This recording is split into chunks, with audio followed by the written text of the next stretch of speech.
Hello po. Dito na naman tayo kay Oliver's Garden. And anong tawag doon? Harvesting 101.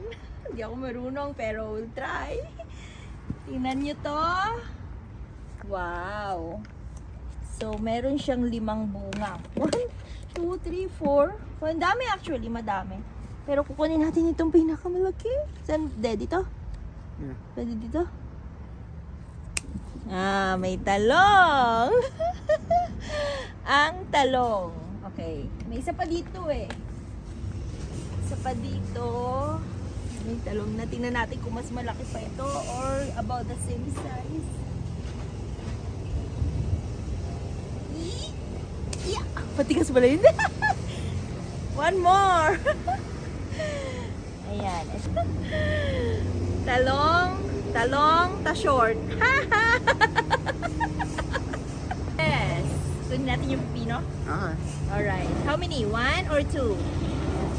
2. Okay. Sige, tingnan natin to.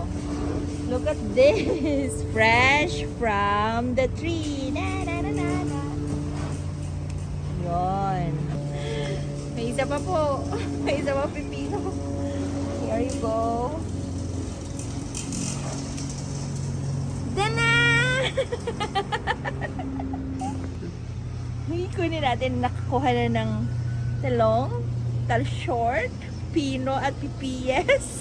Ito na yung ampalaya naman. Nasaan na ang ampalaya? Where are you? Yoo-hoo! This one? Ba? Pwede na. Kukunin sa puno. Ito, pwede? Yeah. Wow! Ampalaya. Para sa mga bitter dyan. Joke lang. One more ampalaya. Where are you? Excuse me po. Excuse me po. Badaan dito. Oh my goodness gracious. Teka, kailangan hindi mapunit yung dahon. Ayan. Ampalaya, lalagyan ng egg. Ang sarap nito. Gusto nyo? So, today's harvest, pipino, pipiyes, ta-short,